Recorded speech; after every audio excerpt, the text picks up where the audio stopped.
இன்று நிதிநிலை அறிக்கை மற்றும் வேளாண் துறை நிதிநிலை அறிக்கை தொடர்பான விவாதத்தில் பாரதிய ஜனதா கட்சி சார்பில் கலந்து கொண்டு பேசினோம்.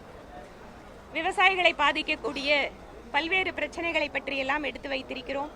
அதே போல பெண்களுடைய பாதுகாப்பு, அவர்களுடைய ஊட்டச்சத்து குறைபாடு, இந்த மாதிரியான விஷயங்களையும் இன்று எடுத்து நாங்கள் முன்வைத்திருக்கிறோம்.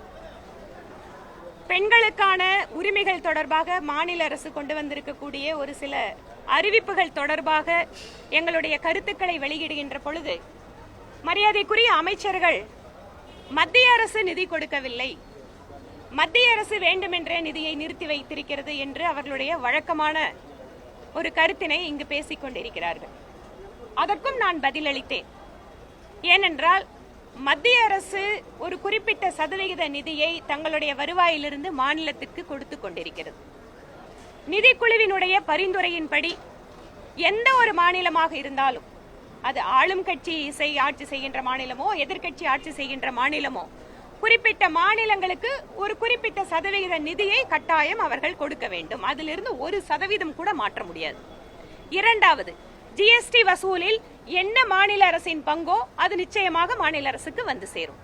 அதெல்லாம் ஆட்டோமேட்டிக்கா இருக்கக்கூடிய ப்ராசஸ்.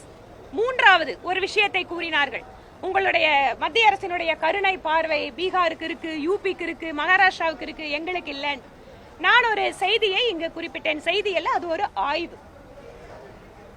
ஜிஎஸ்டி மூலமாக, மத்திய வரி பகிர்வின் மூலமாக வருகின்ற நிதியை தவிர மத்திய அரசு திட்டங்கள் வாயிலாக, சென்ட்ரலி ஸ்பான்சர்ட் ஸ்கீம் வாயிலாக நேரடியாக மக்களுக்கு அந்த திட்டங்களை கொண்டு போய் சேர்க்கும். அந்த வகையில் பார்த்தால் தமிழக அரசினுடைய பர் கேபிட்டான்னு சொல்லுவோம், குடிமக்களுடைய ஒட்டுமொத்த நம்பரையும் வருகின்ற நிதி ஆதாரங்களையும் எடுத்து பார்க்கின்ற பொழுது தமிழ்நாட்டில் இருக்கின்ற ஒவ்வொரு நபருக்கும் கிட்டத்தட்ட 2500 ரூபாய் அளவிற்கு மத்திய அரசினுடைய ஸ்பான்சர்ட் ஸ்கீம் இங்கு செயல்படுத்தப்படுகிறது. ஆனால் பீகார் மற்றும் மகாராஷ்டிரா போன்ற மாநிலங்கள் எல்லாம் 1000 ரூபாய் 1500 ரூபாய்க்குள்ளதான் அவங்களோட பர் கேபிட்டா பெனிஃபிட் வந்துட்டு இருக்கு. இதையெல்லாம் வசதியாக மறைத்துவிட்டு நாங்கள் மொழி உரிமைக்காக நாங்க போராடிட்டு இருக்கோம், நாங்க இணக்கமா போக மாட்டோம் அப்படின்னு சொல்லி பதில் பேசிட்டு இருக்காங்க. அவர்கள் சொல்வது உண்மை அல்ல, உரிமையும் அல்ல, ஹிப்போக்ரசி, இரட்டை வேடம். இந்த இரட்டை வேடத்திற்கு தமிழக மக்களுடைய நலனை பலி கொடுத்து கொண்டிருக்கிறார்கள் திராவிட முன்னேற்ற கழகத்தினுடைய அரசாங்கத்தில் இருப்பவர்கள். மத்திய அரசு குறைக்கூறக்கூடிய அமைச்சர்கள், அவை முன்னவர்கள் நிறைய விமர்சனம் கொடுத்தாங்க. ஆனா டாஸ்மாக் ஊழலை பத்தி ஒரு வார்த்தை கூட பேசணும், அதுக்கான கேள்விகள் கூட. டாஸ்மாக் ஊழலை பற்றி நான் சொல்கின்ற பொழுது சம்பந்தப்பட்ட துறையினுடைய அமைச்சர் அவரே எழுந்து பதில் சொன்னார். மத்திய அமலாக்கத்துறை எந்த எஃப்ஐஆரும் போடாம ஒரு ஸ்டேட்மெண்ட் மட்டும் கொடுத்தாங்க. அவங்க கிட்ட ஆதாரம் இல்லாம சம்பந்தம் இல்லாத நபர்கள் கிட்ட எல்லாம் அவங்க சோதனை பண்ணியிருக்காங்கன்னு. அவங்க ஏதோ அவங்களுக்கு கிடைச்ச ஆதாரங்களோட அடிப்படையில சோதனை நடத்தியிருக்காங்க. ஒருவேளை சம்பந்தப்பட்ட நபர்கள் எல்லாம் அவங்களுக்கு தான் தெரியும்.